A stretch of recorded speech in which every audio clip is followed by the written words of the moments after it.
En Hechos 13 la Biblia dice, había entonces en la iglesia que estaba en Antioquía profetas y maestros.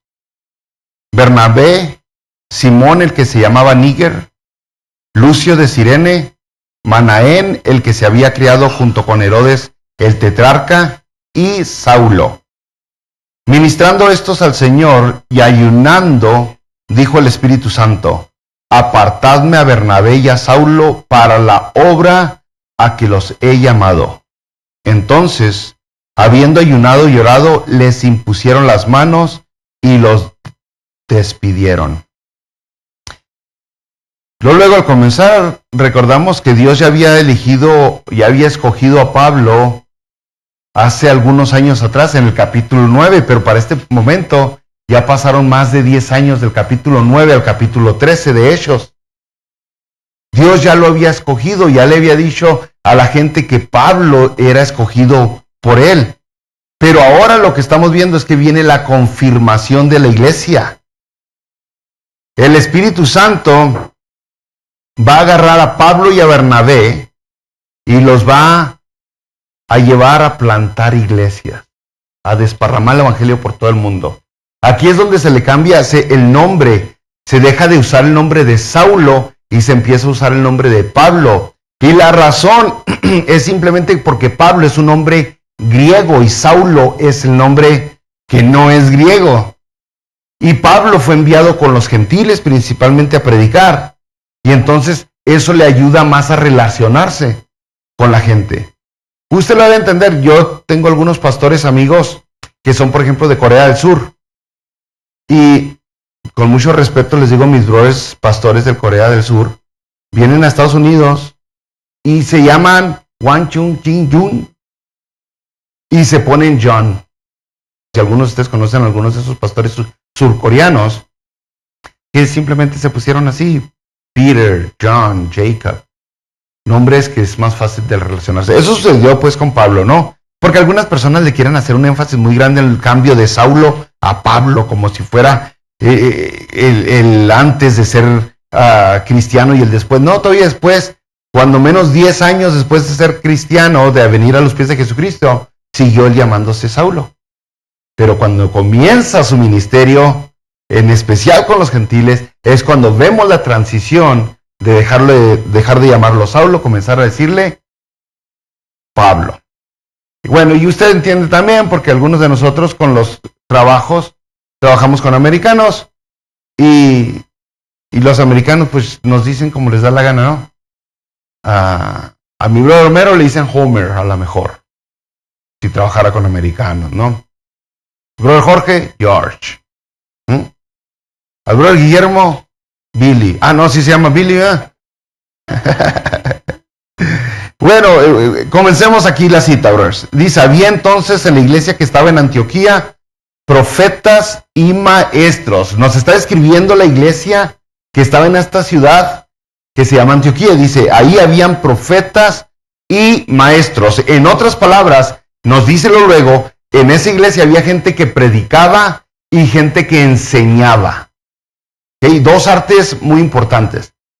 Y luego está también el evangelista. Es aquel que desarrolla líderes. En el contexto bíblico, no en el de ahora. En el de ahora, evangelista es aquel que va a diferentes lados. Pero en el contexto bíblico, un evangelista era el que estaba dentro de la iglesia enfocándose en el desarrollo de líderes. ¿Okay? Pero aquí dice, habían profetas y maestros, gente que predicara y gente que enseñara la palabra de Dios. ¿Ok? Y es como se ve la iglesia toda, cuando inició la iglesia cristiana, en donde sea, en cualquier ciudad que estaba. Por ejemplo, en Hechos capítulo 2, cuando nace la iglesia, versículo 42, dice, y perseveraban en la doctrina de los apóstoles. Enseñanza. No era motivación nomás, y no era brincar, no, era enseñanza. Y dice, perseveraban en la doctrina ¿de quién? De los apóstoles. Entonces asumimos que lo que enseñaban los profetas y los maestros en Antioquía era también la doctrina de los apóstoles. En Efesios capítulo 2, versículo 20, Pablo nos dice que Pablo está saliendo de Antioquía. Nos dice, edificados sobre el fundamento de los apóstoles y profetas. Ahí está también. Entonces, ¿qué estamos viendo en la iglesia? Que había enseñanza. Había en Antioquía, había en Jerusalén, había en Efesios o Éfeso, la ciudad de Éfeso. Doctrina, enseñanza. Y ahorita nos aburre mucho eso de aprender. Ay, no, a mí dígame que yo voy a tener mucha bendición y con eso tengo, pastor. No, pues la bendición viene a través de la enseñanza. Jesucristo les dijo a los religiosos, ustedes escudriñan las escrituras porque, ¿por qué? Os parece que en ella tenéis vida eterna. Y esa es la verdad, la palabra de Dios es la que nos da el evangelio, la vida eterna, la que nos presenta Jesucristo. Entonces sería muy fácil para nosotros, pues simplemente emocionarlos y decirles otra vez la historia esa que usted es grande, usted es superhéroe, su papá es Dios, pero usted es como un águila que vino a aterrizar en un gallinero y ahorita es un águila viviendo entre gallinas, pero usted puede superarse, nomás abra las alas y va a despegar y subir más alto que las nubes y miren, luego 2, 3 de ustedes se están emocionando. Pero hay que decirle la palabra de Dios. Luego nos hacemos la pregunta, bueno, ya que vemos que en todas estas iglesias, Jerusalén, Antioquía, Éfeso y todas las demás, había maestros. ¿Para qué? ¿Para qué habían maestros? ¿Cuál era el propósito? ¿Por qué Dios puso maestros? ¿Por qué no nomás fue pura alabanza? ¿Por qué no? ¿Se fijaron qué chida estuvo la alabanza? ¡Wow! ¿Por qué nomás con eso tengo, Señor? Voy a cantar.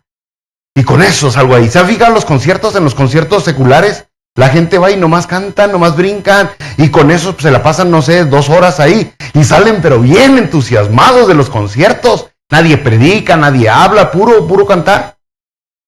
¿Por qué no hacemos eso en la iglesia? Sería más atractivo. ¿Por qué hay maestros en las iglesias? Pues para crecer. Y no estoy hablando de crecer de tamaño, de estatura, físicamente. Estoy hablando para madurar en el conocimiento de Dios.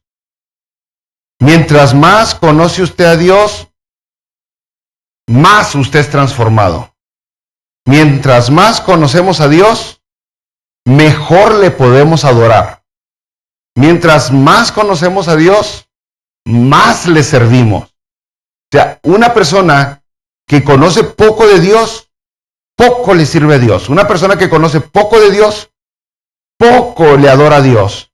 Porque la mayoría de la adoración que esa persona da, por más que brinque y que salte y que haga un show religioso, lo está haciendo de una manera que no adora a Dios, que no halaga a Dios, que no agrada a Dios. Cuando usted conoce a Dios, por ejemplo, en la adoración, usted viene y lo adora de la manera que Dios quiere ser adorado. No de la manera que usted en su mente pagana se le ocurre que Dios tiene que ser adorado, sino cómo exactamente Dios me dice que le tengo que adorar. Porque son dos cosas muy diferentes, ¿no? La religión pagana, el paganismo siempre trae sus ideas. ¿Se acuerdan los aztecas? ¿Cuántos de aquí se acuerdan de los aztecas o los mexicas? Ellos adoraban a Dios sacándole el corazón a alguna persona. Ah, mamita. ¿Y era Dios adorado por eso? ¿El verdadero Dios? No. Es lo mismo que la gente hoy hace. Hace sacrificios de alabanza o de 2, 3 cosas que Dios no pidió, que Dios no exigió. Pero ellos en su cabeza ignorante creen, así es lo que Dios me está pidiendo. Cuando Dios dice, uy, yo jamás les pedí eso. Para mí eso no es adoración.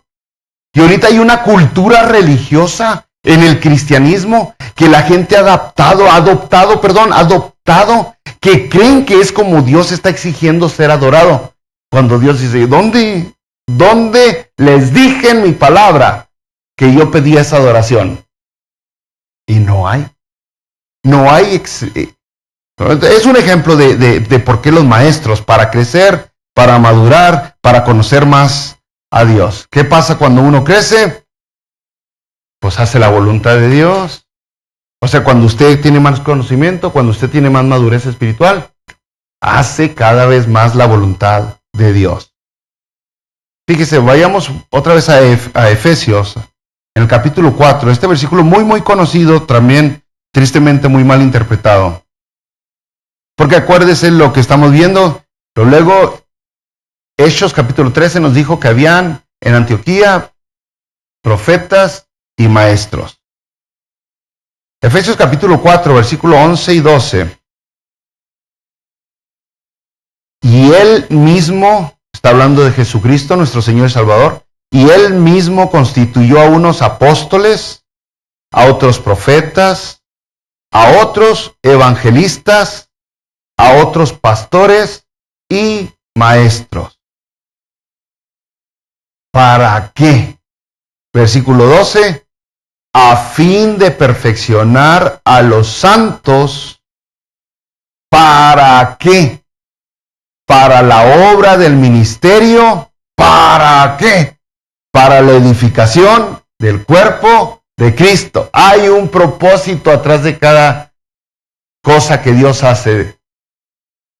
Y en la versión de las Américas, dice para qué de esta manera, para que usted entienda por qué hay maestros, por qué habían y por qué tienen que haber maestros en las iglesias. Dice, a fin de capacitar a los santos para la obra del ministerio. Nueva versión internacional dice, a fin de capacitar al pueblo de Dios para la obra del servicio. No sé si está entendiendo, pero la idea es de que lo que se está enseñando es para que sirvan. No para que la cabezota se haga grande diciendo, Dios me va a dar prosperidad y abundancia y yo voy a... No, es ¿para qué es la enseñanza? Para la edificación, para servicio. Traducción lenguaje actual, todavía para que entienda más lo que dice Efesios 4:12. ¿Para qué Dios puso toda esta enseñanza en la iglesia? Dice... Traducción lenguaje actual. Hizo esto para que todos los que formamos la iglesia, que es su cuerpo, estemos capacitados para servir. ¿Lo entendió? Y yo que venía a la iglesia nomás a ver qué más Dios me va a dar. Yo que venía a la iglesia nomás para ver qué es el próximo regalo de parte de Dios. Servicio, ese es un regalote. Oiga, es un privilegio servir el pueblo de Dios. El grupo de alabanza seguido platicamos, y el grupo de alabanza seguido, cada miembro, cada hermana, cada hermano, cada muchacho, tanto los que están aquí enfrente como los que están allá en el control del sonido y del video, cada uno de ellos constantemente reconoce que es un privilegio ser parte del grupo de alabanza. Es un privilegio, es un honor el poder representar al pueblo de Dios delante de Dios mismo. O sea, el servir es un honor. No debería de ser una carga, pero lo vemos como honor cuando hemos madurado, cuando hemos crecido. Lo vemos como una carga cuando estamos llenos de nosotros mismos y no de Dios. Pero ¿cómo cambiamos de uno a otro? Con el estudio de la palabra de Dios. Con el estudio de la palabra de Dios. Entonces se fijó, la iglesia debe de ser una fábrica de obreros. La iglesia debe de ser una fábrica de misioneros. La iglesia tiene que ser una fábrica de personas que están listas para hacer la obra de Dios, la voluntad de Dios. ¿Para qué? Para la edificación del cuerpo de Cristo, dice. Aquí, otra vez podríamos irnos por un lado u otro, ambos son buenos. La edificación del cuerpo de Cristo. Usted sabe lo que es edificar. Ladrillito arriba de ladrillito. Para que crezca el cuerpo de Cristo, la iglesia. ¿En qué? Para que crezca ¿cómo? ¿En números? Bueno, en números es bueno. Pablo fue a diferentes ciudades y el cristianismo iba creciendo en número. Estaban siendo edificados en número. Cada vez más gente. Aquí nos entusiasmamos cuando alguien viene a visitarnos. Nos llenamos de alegría. ¡Uy! Vino alguien. Pero también crecer como individuo, como persona, crecer espiritualmente, como iglesia. Sí, qué importante es eso. Entonces, esa es la idea de ser servidores. No, en ningún momento la palabra de Dios va a decir, Dios te llamó para que tú tengas el ego del tamaño del universo, para que tú recibas alabanza, para que la gente reconozca lo que haces, para que la gente te aprecie, te admire. ¿Verdad que en ninguna parte va a encontrar eso? No, es para la edificación del cuerpo de Cristo. Bueno, continuamos en el versículo 2. Acuérdese, había entonces en la iglesia que estaba en Antioquía profetas y maestros, y luego dice el Espíritu Santo, apartadme a Bernabé y a Saulo. ¿Para qué? Para la obra a que los he llamado. Imagínense que diga el Espíritu Santo, apartádmelos para que se queden en el sillón viendo televisión. Apartádmelos para que tengan más dinero de tantos diezmos y ofrendas que se recogen. No, es para la obra a que los he llamado. Entonces, habiendo ayunado y orado, les impusieron las manos y los despidieron. Wow. Como dijimos antes, Dios dio el llamado. El llamado lo da Dios, no lo da el pastor, no lo da la hermana, el hermano, no lo da papá y mamá. Dios da el llamado. Pero la confirmación lo da la iglesia. Es bien importante entender eso. Es el sistema que Dios puso. La confirmación del llamado lo da la iglesia. Ahorita vamos a masticar más eso, fíjese, versículo 4. Ellos entonces, enviados por el Espíritu Santo, descendieron a Seleucía y de ahí navegaron a Chipre. Y llegados a Salamina, anunciaban la palabra de Dios en las sinagogas de los judíos. Este es lo que llamamos el primer viaje misionero de Pablo. En aquellos tiempos habían ciudades desparramadas con muchísima gente. Todas estas ciudades donde comienza el cristianismo eran gobernadas por el Imperio Romano y tenían gente con una diversidad de cultura, de idiomas y de religiones asombrosa. Usted recuerde que en este tiempo la única verdadera religión que era monoteísta, que tenía un solo Dios, eran los judíos. Todas las demás religiones que existían, que habían muchas, tenían muchos dioses. Solo el judaísmo era monoteísta, todas las demás eran politeístas. Y en cada ciudad estaba lleno de todas estas religiones y cada uno tenía su templo, su centro religioso. Entonces cada ciudad estaba atacada de centros religiosos. Imagínense qué ciudades, una mezcla de diversidad, de cultura, de grupos étnicos, de idiomas, de religiones, ciudades con diferentes templos que ofrecían culto a diferentes dioses. O sea, había para todo, usted elige.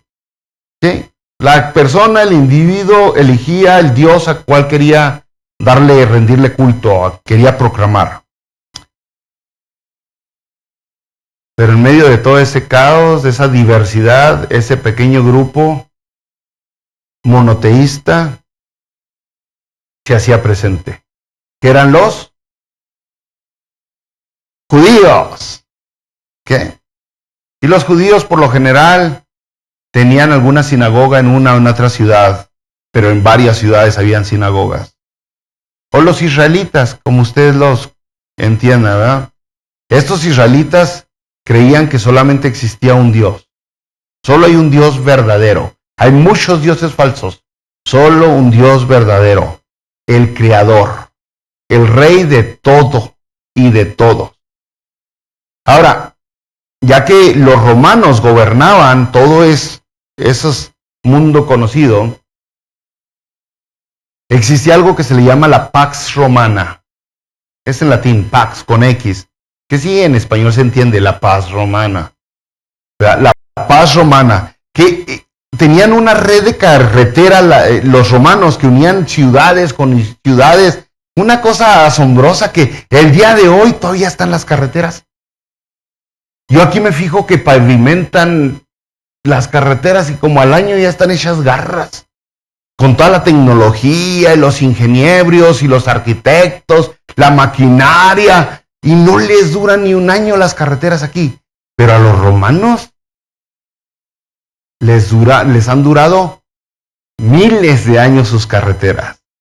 Y por ahí podían viajar los cristianos, los evangelistas, los misioneros, para llevar el evangelio de una ciudad a otra. O sea, le ayudaba. Y con una seguridad, no hombre, pues, ya que habían soldados romanos vigilando por todos lados, no había el crimen que ahora hay en muchas de nuestras ciudades.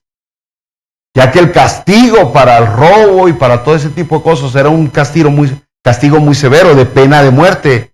No cualquiera quería ser bandido. Entonces era muy fácil para Pablo, para Pedro y para los demás ir de un lado a otro, de una ciudad a otro.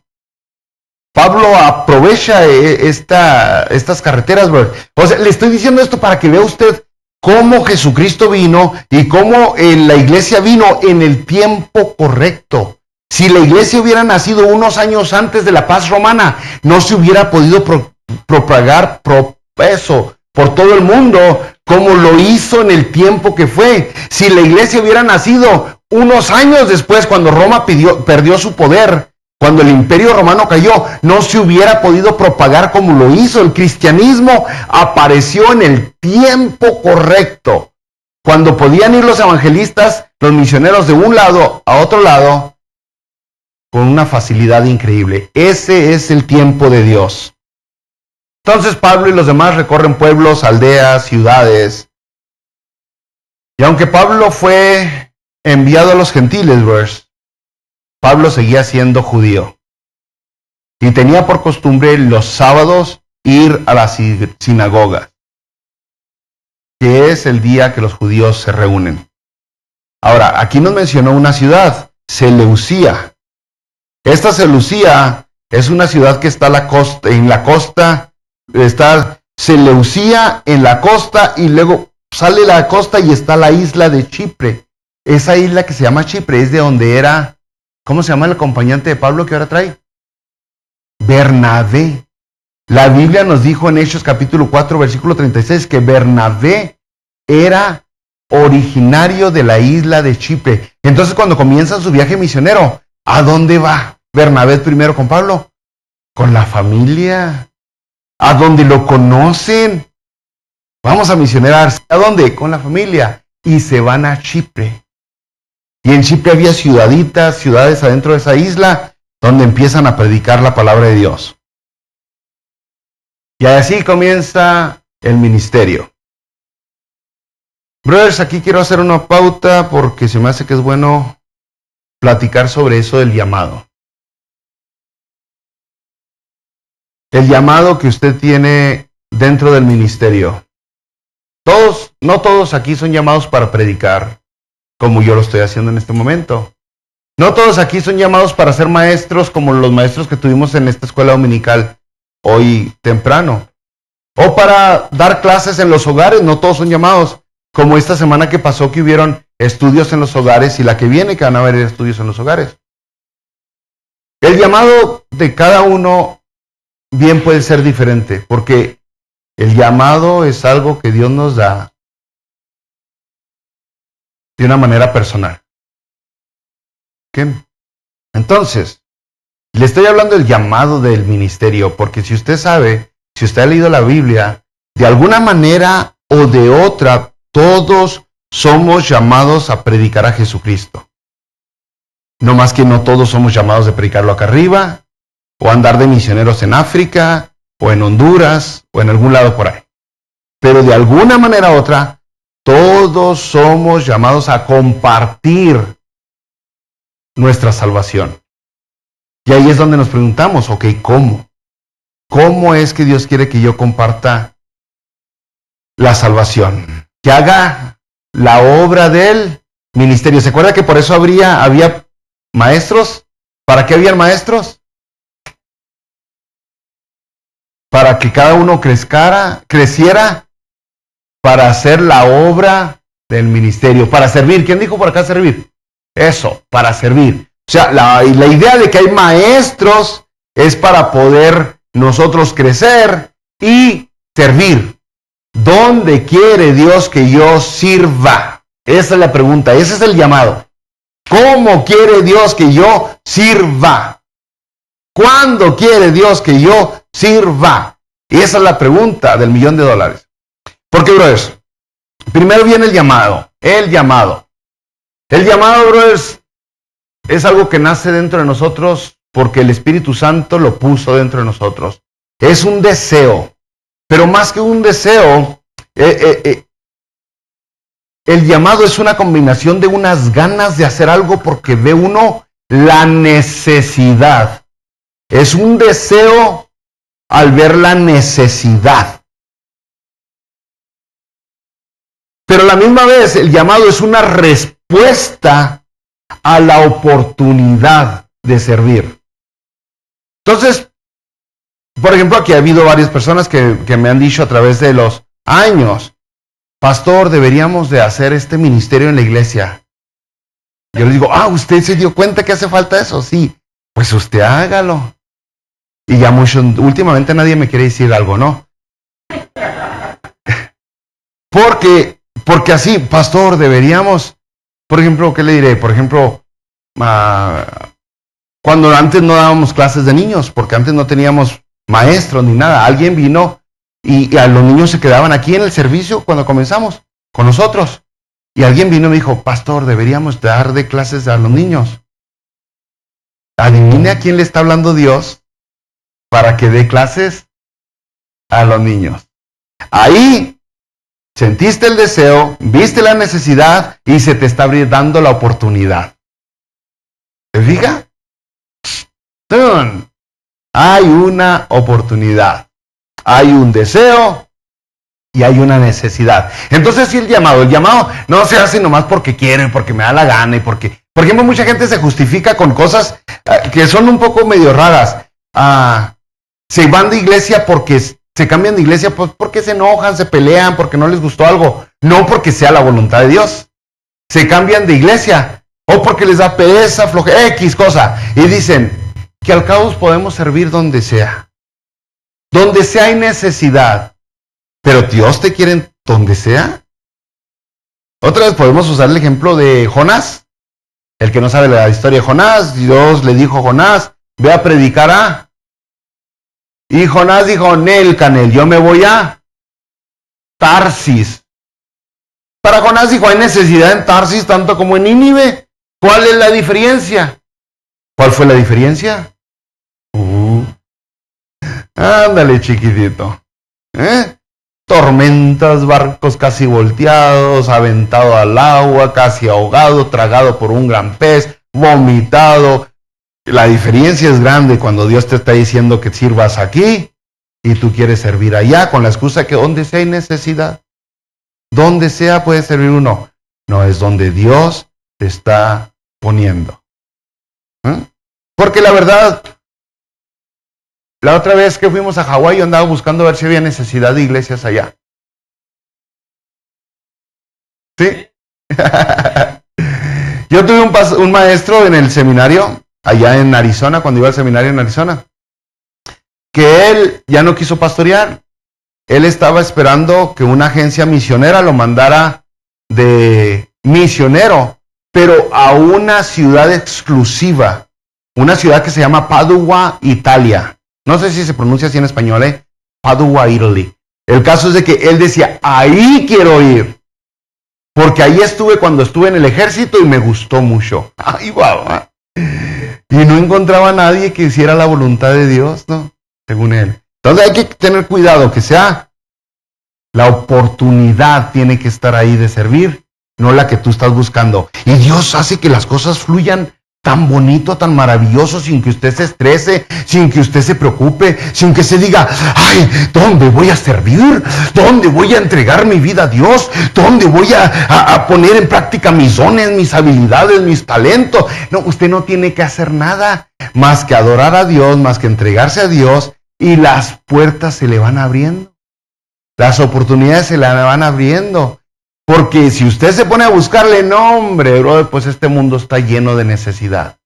Pero Dios te guía a través de las oportunidades. Entonces es el llamado, lo vemos con Pablo, ¿se acuerda? Pablo tuvo la oportunidad de servir. ¿Cuándo? Cuando Bernabé fue y lo buscó hasta donde estaba en Tarso y le dijo, Benito, que te necesito. Oportunidad. Pablo andaba todo desesperado viendo dónde servir.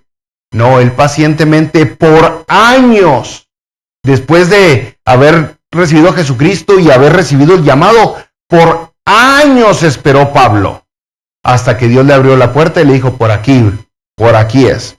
Segundo punto importantote, porque muchos dirían, oh, pues yo ya voy a brincarle, pastor, yo siento el llamado de predicar. Oiga, bro, pues usted todavía anoche estaba con la tetera y ahorita quiere predicar. Porque el segundo punto del llamado es la preparación. La preparación lleva un ingrediente bien importante que se le llama la santificación. La preparación o la consagración, a lo mejor se oye medio, no sé cuál se oye menos religioso. La consagración, la preparación. En este momento no solamente usted se porta bien, da buen testimonio, pero usted se prepara, brother, en educación, usted recibe entrenamiento, capacitación. Volvamos a la vida de Pablo. Pablo recibe a Jesucristo en el capítulo 9 y ahora está recibiendo el llamado en el capítulo 13. Son de 10 a 12 años desde que Pablo recibió el llamado y Dios le dijo, te he elegido para que lleves el evangelio a los gentiles, a cuando verdaderamente comienza a hacer el llamado. 10 o 12 años entre uno y otro. Mucha gente no se quiere capacitar. Pablo sí se capacitó. La carta de Gálatas nos habla bien clarote que luego encuentro. Pablo recibe el llamado y se fue a 3 años a preparar ¿a dónde? A Arabia. 3 años recibió instrucción, educación de parte de Dios. Después se fue 4 años a Jerusalén y a Tarso. A recibir, no a dar, a recibir de los hermanos, a llenarse, a prepararse, a crecer en conocimiento de Dios. Después de ahí, 1 año es reclutado por Bernabé para ir a ayudar a Antioquía. Y ahí lo eligen para que Pablo, no es que enseñe, no es que predique, para que Pablo sea el encargado junto con Bernabé de llevar el dinero a Jerusalén. O sea, son como los tesoreros, los encargados. Te enviaba este morralito a aquella iglesia. Y Pablo hace ese servicio de llevar dinero. Fíjese, el día de hoy muchas personas quieren brincarle luego al ruedo, brother. Los discípulos recibieron preparación los primeros 12. Oh, sí. Dice la palabra de Dios que Jesucristo anduvo con ellos todos los sábados. De 8 a 12. Día y noche por más de 3 años. A diferencia de una universidad, una escuela hoy, que uno va a la escuela de tal hora, por 3 años. No, con Jesucristo fue día y noche. Escuchando, aprendiendo. O sea, preparación es bien importante, bro, es importantísimo. Imagínense, vamos a poner un ejemplo para que entiendan, ¿ok? Si tu llamado es ser doctor, hablemos de una manera profesional ahora. Si tu llamado es ser doctor el día de hoy, usted dice, uy, soy doctor, siento el llamado de ser doctor. Y hay confirmación, la gente le dice, oh, Pepe, tú siempre andas sanando cortadas y tobillos torcidos y... Órale, deberías entrarle a eso. Y Pepe, que de repente que se suba acá. Sorry, Pepe, te elegí a ti, pero cualquiera. ¿Y saben qué, hermanos? Mi llamado, lo he entendido, es ser doctor. Así que, hermana, hermano, voy a empezar a hacer mi llamado desde hoy. Mi brother, véngase que le voy a operar esa hernia. Aquí mero. En este momento, ¿cuántos dirían? Sí, opéreme sin preparación, sin capacitación, sin ir a la universidad, sin que sea confirmado por el grupo de doctores del Estado. ¿Cuántos dirían, sí, pues es llamado? Así le hacen muchos dentro del pastorado. De repente brincan y dicen, no, yo ya me voy a abrir mi iglesia. Y empiezan. Y luego se preguntan, ¿por qué hay tantas denominaciones? ¿Por qué están tan torcidas algunas iglesias? ¿Por qué tienen tantas doctrinas raras? ¿Por qué hay tantas iglesias que tienen ideas bien rarotas? ¿Por qué la práctica del servicio dentro del cristianismo se ha convertido en algo casi pagano, mundano? Pues porque de repente la gente dice, yo quiero ser pastor, y se van sin capacitación, sin educación, y les saltan, y sin confirmación de la iglesia en la que están. Van y hacen un grupo de amigos, y les dicen a los compas, ¿ustedes me reconocen como pastor? ¿Verdad? Sí, compa, eres pastor. Y la iglesia donde saliste no te reconoció como pastor, no confirmó. ¿Sí entiende? Eso es lo que sucede el día de hoy. A Pablo le dieron la confirmación, la iglesia donde estaba. De ahí lo enviaron a abrir otra iglesia. No se rebeló él contra los de Antioquía y dijo, ¿saben qué? Ya me cayeron gordos, no hacen ustedes la obra de Dios, yo la voy a ir a hacer solo. No, él se sujetó hasta que el Espíritu Santo, hasta que Dios dirigió a los miembros de la iglesia para que lo enviaran a misionerar. Es importante entender eso, bro. Tristemente nuestra gente está abriendo iglesias todas torcidas por todos lados y luego se llaman pastores o otros títulos se ponen. Y tenemos muy malos pastores. ¿Usted iría con un doctor que compró su licencia de doctor? Es a donde estamos yendo ahorita muchas veces. Estamos yendo a escuchar predicaciones con alguien que le regalaron, que él robó, en otras palabras, ese título, no que se le dio conforme a lo que dice la palabra de Dios. Fíjese, otro ejemplo, para que vea que sí hay un fundamento bíblico, ¿no? Eliseo, ¿cuántos conocen Eliseo? Todos, no que todos. Eliseo es un profeta, ahora conocido, profeta de Dios, ¿okay? El que reemplazó a Elías.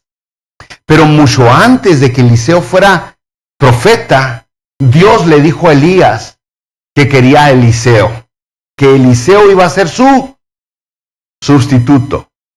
Eliseo ni sabía. Elías ya sabía porque Dios le había dicho. Después, Eliseo es capacitado por años por Elías. Por años es capacitado.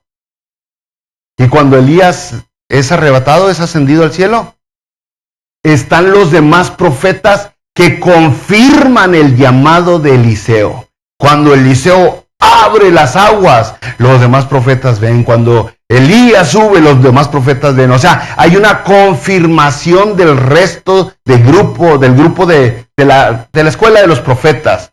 Es lo mismo, se fija, llamado, capacitación, confirmación. Y la oportunidad estaba por todos lados. La oportunidad para servir. Entonces hay que entender eso, brother. Es como Dios lo hace. Por eso, si usted alguna vez se ha preguntado por qué hay tantas iglesias tan torcidas, vea dónde iniciaron. Casi siempre iniciaron con algún rebelde que dijo, yo quiero hacer mi grupito. Yo quiero comenzar algo aquí. Y le podría dar 2, 3 ejemplos, pero lo dejamos para después. Así que vamos a ese punto de vista final que le mencioné con la escuela de los profetas, que es el reconocimiento.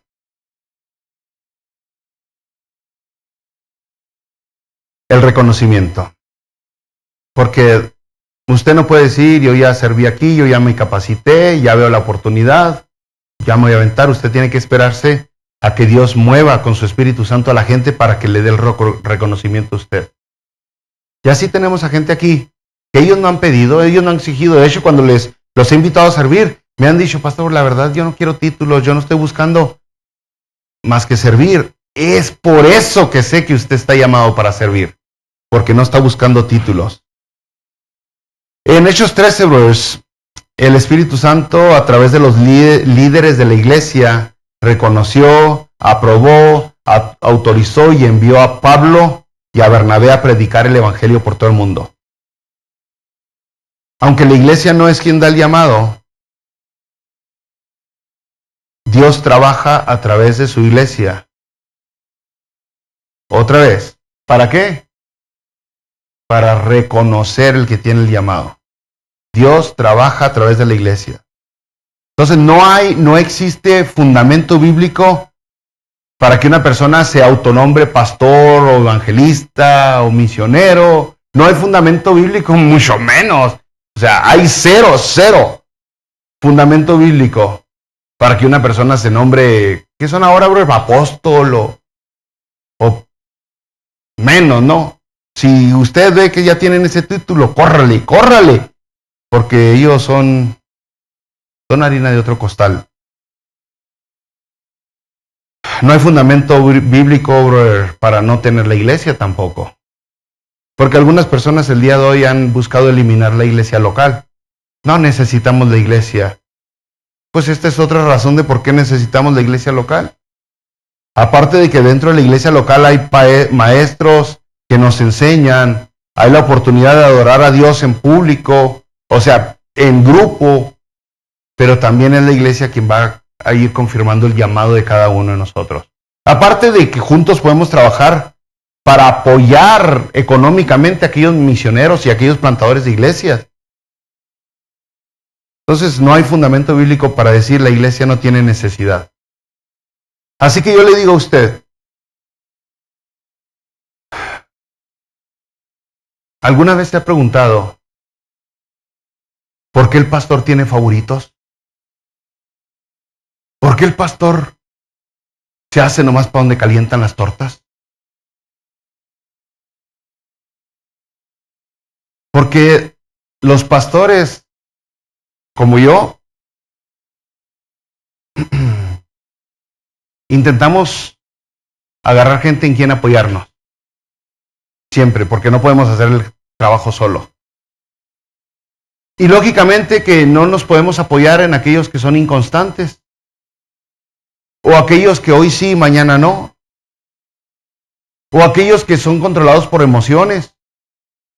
Entonces, lógicamente, buscamos apoyarnos en la gente que verdaderamente quiere servir, que verdaderamente quiere crecer, en la gente que verdaderamente es constante, que está aquí hoy, está mañana y está siempre y está dándole y dándole y dándole. A través de los años hemos tenido a muchas personas que vienen hoy y luego vienen como 3 domingos después y luego vienen después y luego me dicen, pastor, ¿por qué a mí no me da chance de predicar? ¿Por qué será? Y me han platicado, es que yo en México predicaba ya. Pues a lo mejor en aquella iglesia era constante, pero aquí no es. No es. Y aquí nosotros damos clases siempre, ¿no? Siempre clases bíblicas. Aparte de la escuela dominical, ¿verdad? Clases en los hogares, clases aquí en los miércoles y otros días. Y la gente que viene es la que demuestra quién quiere crecer, quién quiere conocer. Entonces, si alguna vez se ha preguntado por qué el pastor usa nomás a tal y por qué nomás sube y por qué ahora se están subiendo a predicar. ¿Se han fijado todos los que se suben a predicar aquí? Talí, Marco, Jorge, la hermana Jenny, Luli. ¿Por qué ellos y yo no? Fíjese cada cuándo vienen ellos a la iglesia. Vienen cada 2 o 3 semanas. Están aquí en la escuela dominical todos ellos, a las 10 de la mañana. Están aquí todos los domingos en el servicio y el día que no están, me avisan. Son voluntarios y todavía avisan. Dicen, en 2 semanas voy a salir, pastor, no voy a estar. Es lo que hizo el hermano Marco el domingo pasado. Avisó, vamos a ir a Palomas al ministerio de allá. Y luego reconfirma, no se le olvide, que vamos a estar fuera. Y luego están aquí el jueves. Y hacemos estudios y aquí están. Entonces, es como uno puede confirmar a las personas. Uno va a confirmar a aquel que uno está viendo. Mire, nosotros no tenemos los ojos de Dios para ver su corazón. Tenemos ojos carnales y es en lo que nos tenemos que basar muchas veces.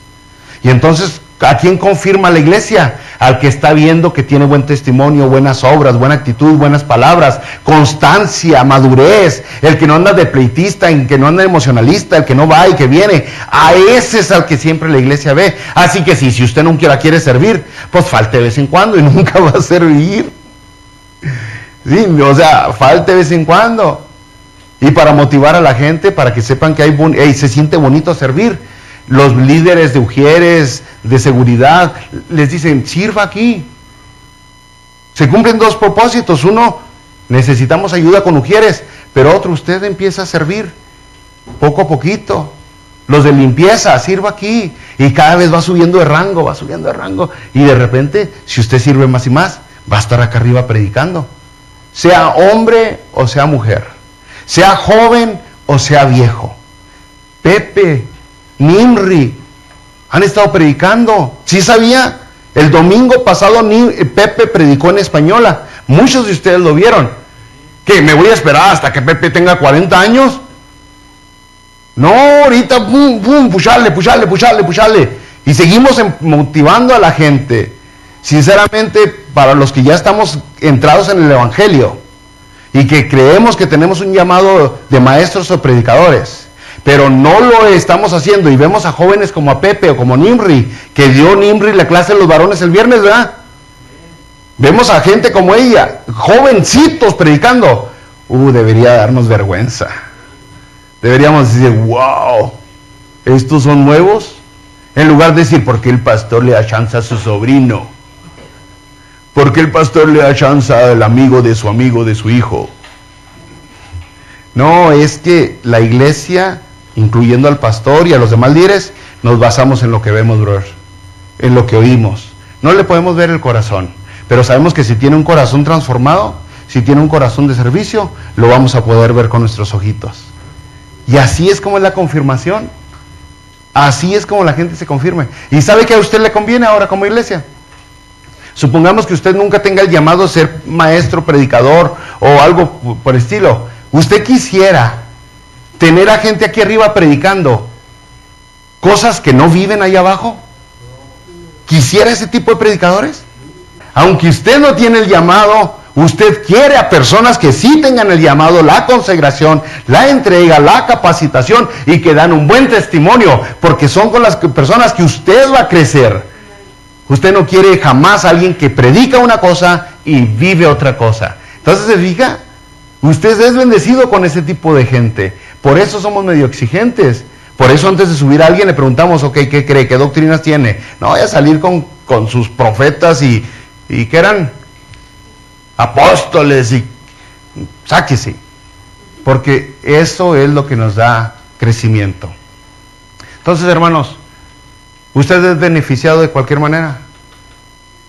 ¿Usted es beneficiado con gente lista? Que lo respalde su testimonio, porque usted crece. Y usted es beneficiada con esa exigencia, porque usted aprende a vivir una vida agradable a Dios cuando en la iglesia se le exige un poquito menos de lo que Dios le exige. Porque Dios no le exige estar aquí nomás los jueves y los domingos. Dios le exige ser cristiano los lunes, los martes, los miércoles, todos los días de su vida. Y Dios no le exige ser cristiano nomás aquí en la iglesia o en su casa. Dios le exige ser cristiano en el trabajo, en las vacaciones, en todos lados. Entonces, si se da cuenta, la exigencia que la iglesia pone es menor que la que Dios pone verdaderamente. Y nos conviene a todos. Así que usted tiene un llamado. Usted tiene un llamado para servir. ¿Cuál es el trabajo? Descubrir dónde voy a servir. ¿Será en mi casa con mis hijos nomás? ¿En el trabajo con los compañeros? ¿Que me vean una vida buena? ¿Será de misionero en algún país lejano? ¿Será aquí cerca? ¿Será en la misma iglesia? Eso es algo que usted tiene que descubrir. Usted tiene que acercarse a Dios, usted tiene que buscarlo y decir, ok, Padre, ¿dónde me quieres? Porque veo que me llamaste para servir, por eso has puesto en la iglesia maestros, predicadores, para que yo crezca para servir. ¿Sí? Órale pues, ¿listos para orar? ore por usted. Señor, guíame para servir, porque sirviendo es como yo saco lo mejor de mí. Así dígale a Dios, porque sirviendo es como tú me santificas, es como tú me capacitas, sirviendo es como yo le hallo sabor a esta vida.